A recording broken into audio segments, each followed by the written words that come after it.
Speaker recognizes Representative Johnson. Thank you, Madam Speaker. And for my very last time, I had something all prepared. I'm going to still speak what I had prepared.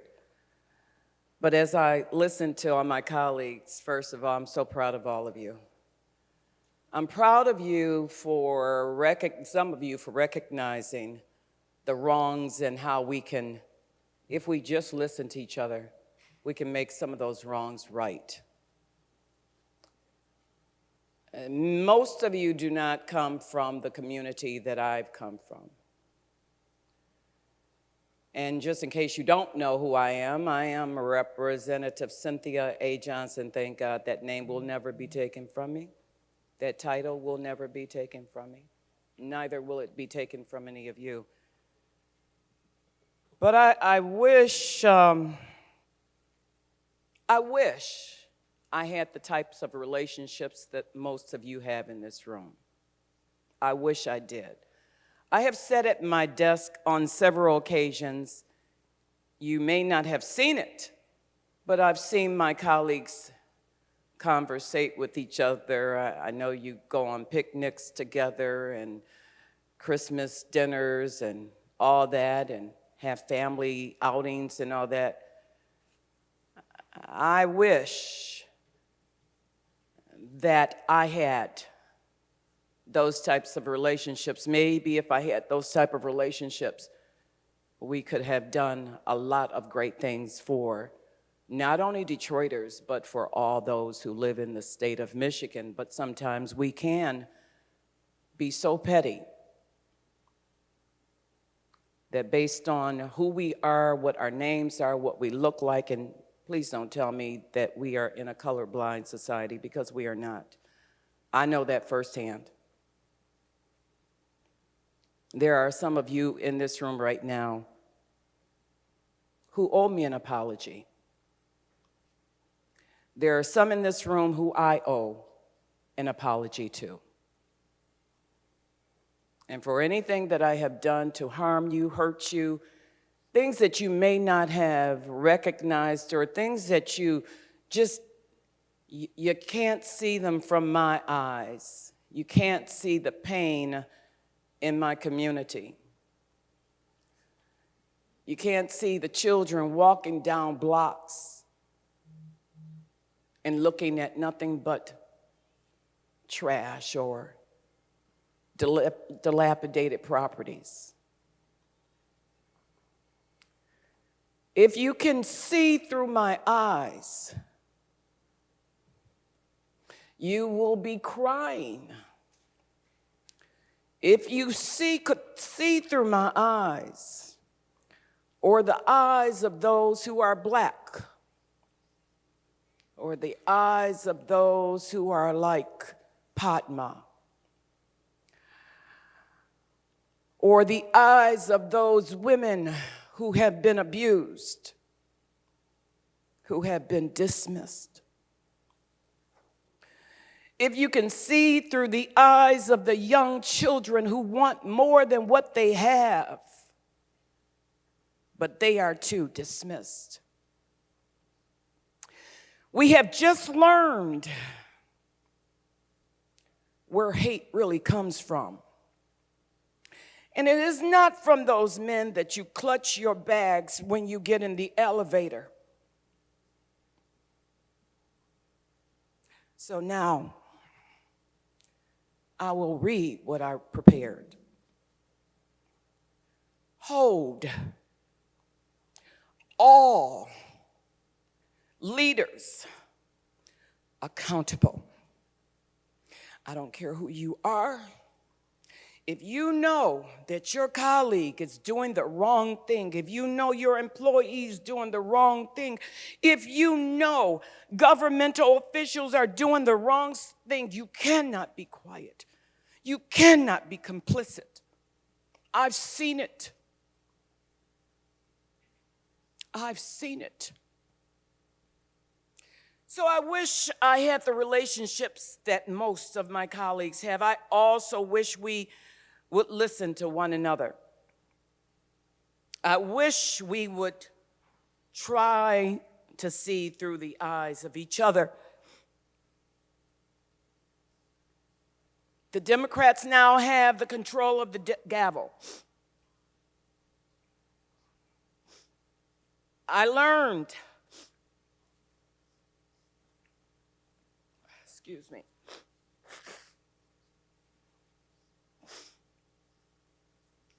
on my first day in session in 2019, on this floor, I won't call the person, but they taught me a valuable lesson. I learned about the definition of being in the majority and having the gavel. See, I walked up to this person and said, well, I'm going to be your minority chair. I just want to know what we're doing. And that person told me, you go to your caucus. That should never be.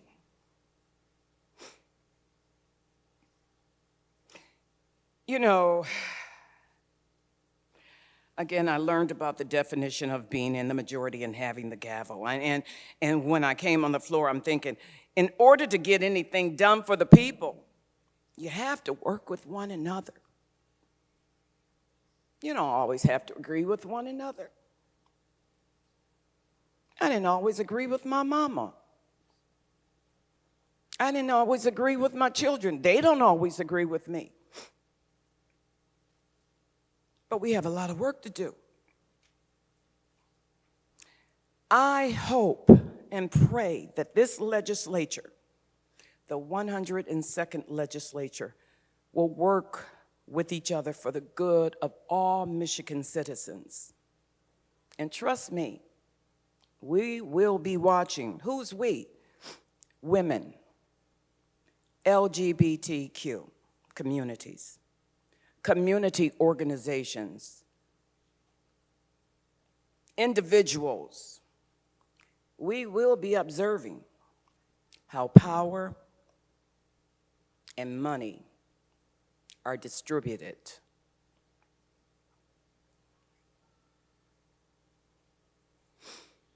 Justice for all starts with a report. First starts with a person, but it starts with a report, and reports are only as good as ethical governmental officials. Justice for all isn't just a saying. Let's break that down. Just us. Just us. Who's making that claim? Who is us? To all those elected officials who fight on behalf of justice for all, thank you. I know who you are. You speak up with your votes against injustices and inequality. You speak with your pen, paper, and certified mail and your feet. We are not perfect, but we are perfect enough. You see, you all remind me of families who know some family members who need just an extra help. And you're about doing that, giving that extra help. You are ethical and believe in truth and honor. You understand why people like me fight for people like me. And I welcome you to fight along with us for all people. To all my colleagues who voted yes on House Bill 4454, the illegal dumping bill, thank you. Thank you. I know we didn't get that out of the Senate and passed, but I know somebody here is going to do it. It doesn't have to have my name on it. I know some folks try to stop my name from being on it. Okay, I don't care. I want it done. Illegal dumping is no more, should not be acceptable in the state of Michigan. It should not be acceptable in those cities like the city of Detroit, who people are trying so hard to clean their communities. But we are not just dumped on with trash. People dump bodies in the city of Detroit and then blame us. Enough. To all of those who co-sponsored House Bill 4326, ban the box for those who have criminal histories. And some of these people, as you all know, have been convicted but are innocent.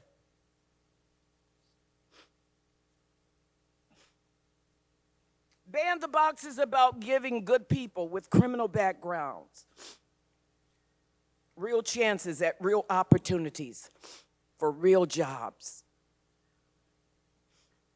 To my colleagues, excuse me, y'all making me do this.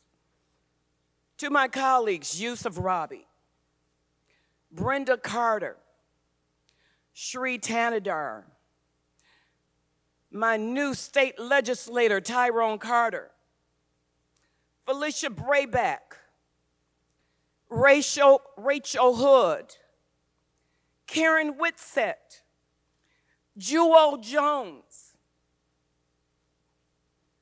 and she wanted to be on it, but he didn't sign the bill. Tanisha Yancey, all of you had the audacity to co-sign the reparations bills, which included House Bill 5474, the creation of a racial equity fund, House Bill 5673, a one-time $1.5 billion appropriations in House Bill 5672, a 13% surcharge.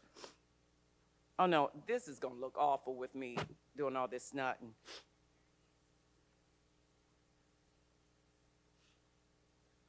House Bill 5672, a 13% surcharge on every dollar granted to certain businesses. You remember General Motors got $1.5 billion from the state of Michigan.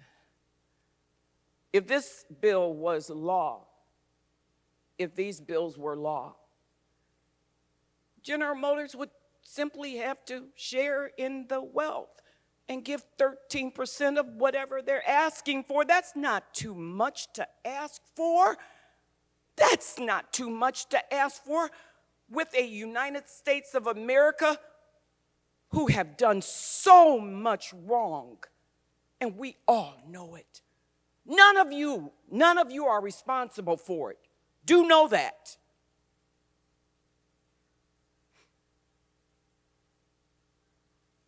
But you reap the benefits. Okay, so we couldn't do anything with that, right? We couldn't do anything with that bill. And the reason we couldn't do anything with that bill, and I already knew this, but I still wanted to challenge the system anyway and let folks know that we still need reparations regardless of what Proposition 2 of 2006 said, a Republican-led citizens initiative that was passed by voters on November 7, 2006, stopped these bills dead in our tracks. Affirmative action bill. It was, But there's nothing stopping the legislature from making this wrong right with a 3/4 vote. Just a little bit more, and I promise you I'm done.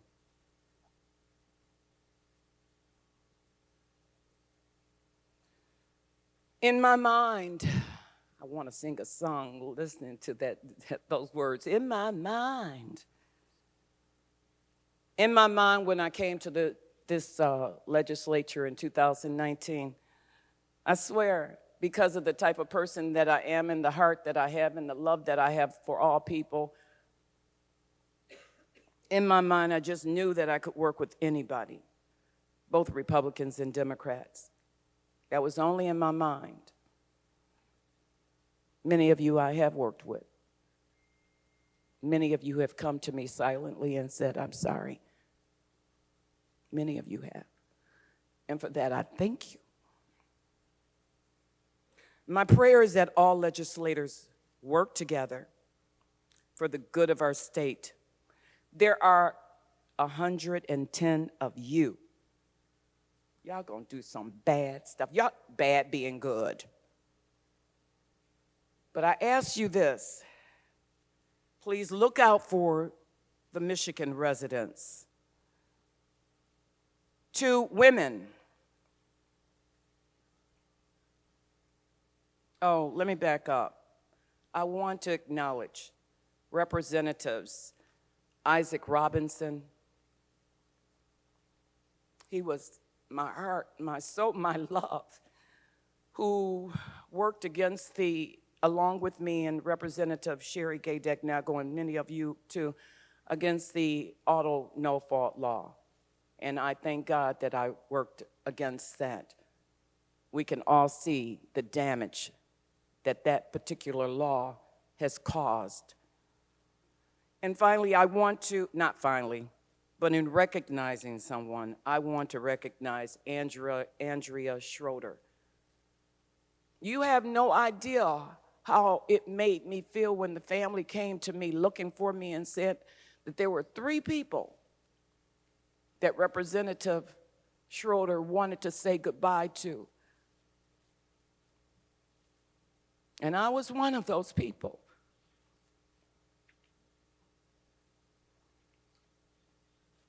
Representative Tommy Braun, your wife better be careful, because you are an amazing human being. Tommy Braun, I love you with all my heart. I really, truly do. You are a great man.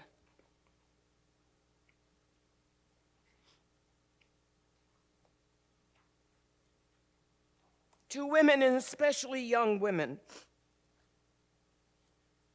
and I'm so proud of you, all these young people in here that I'm seeing who's going to do some great things. But to women, and especially young women, please focus on you. Be you. Do you. Use your voices, but while being and doing you, stand on integrity. Stand up for what's right, what's legally right. No matter what. Stand up for what you believe in. And I think this is it. Thank you. I think this is it. This is it, I promise you. I've stood on some great shoulders. But first, I have to give praise to God because without God, I would not be standing here. I know my purpose. I know many things that I say sometimes you all cannot get it. You don't understand. But until you walk in my shoes and see the things that my people have gone through, you will never get it. Call me to the side. Ask me to go to lunch. Let's sit down and talk. I've stood on great shoulders. My grandparents Cook. My grandparents Johnson. My parents, Lewis and Beverly Johnson. My children, my grandchildren, and my great-granddaughter. And extended family and friends and all of you. And all of the other people who made it possible for me to become a state legislator. I thank you. And I promise you, I will stop by saying this. Yusuf Rabi, I told you when I first met you that you were a star. You and my other brown brothers our stars, young women and young men, and even some of the old heads like me. We have some work to do. We can do so much, and we have very little time. As my godmother, Joan Robinson Cheeks, who was up there with me, she just died recently. She was an absolute wonderful person, but again, life is very short. I wish you all nothing but the best. God bless you, and thank you for indulging me.